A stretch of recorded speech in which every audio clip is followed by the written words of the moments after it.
Today I'm going to do a quick video on how I measure and hoop an heirloom baby quilt using the Hoopmaster Mighty Hoops. And today I'm using a setup my hooping station, I call it, which concludes a portable mounting base and an adjustable freestyle fixture. I can adjust this for different style hoops.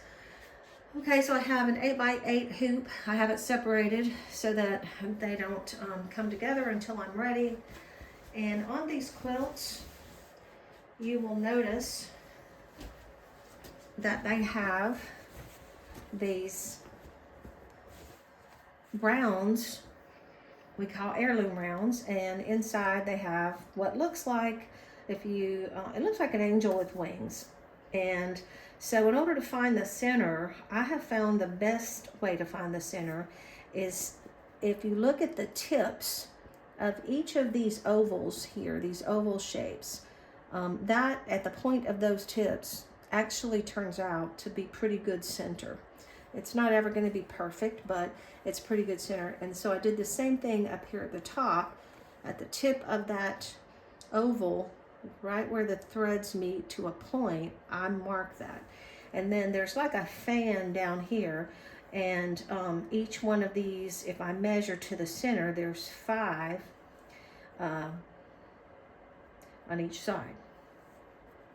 And so then I just draw my lines in. I mark mine on the front because I'm using a Brother PR1X. It's a single needle, but it's a great machine, and that's what I'm using. So the first thing I do, I don't use stabilizers for these quilts. The first thing I do, this is the bottom of the hoop.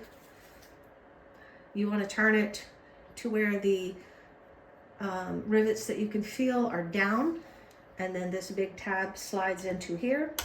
You lift up this and then bring it back down, and that secures it. Like I said, I do not use stabilizer on these quilts. So what I have done also on here, you can feel this ridge, and that's right down the middle. So that gives you kind of like, you can feel where that is to center your quilt. But I have also placed a piece of tape here. So I know that the top of this tape is my center. And so this way I can get it done pretty quickly.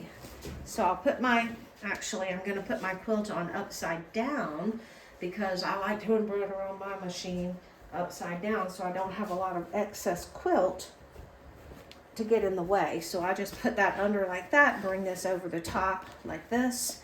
Okay, so like I said, I know that this line that runs here is center. So I'm gonna get it as close as I can, and then I usually will just put my finger right here on the center, pull it up and look and kind of line that up with the edge of my blue tape. So that's about my center right there.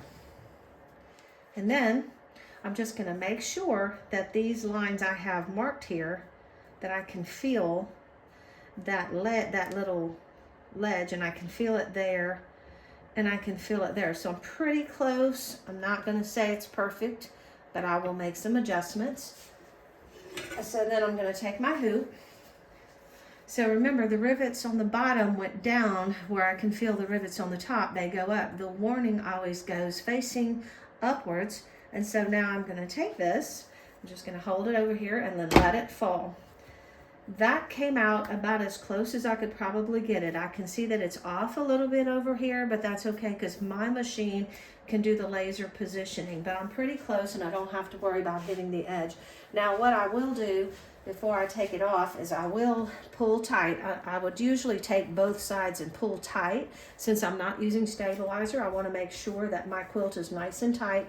So because I'm a little bit off in the center, I'm going to pull this way. And it's not going to do a lot of moving it. Bottom looks kind of straight. So I'm going to pull as much as I can this way just to get this nice and tight. And then here at the bottom, I'm just going to pull both directions, and then at the top I'll just pull a little bit, and I have it on there nice and tight. So then all you do is pull this little tab up, and that comes out. It's nice and tight. It's ready to go on the machine. Okay, hope that helps. Thank you for watching.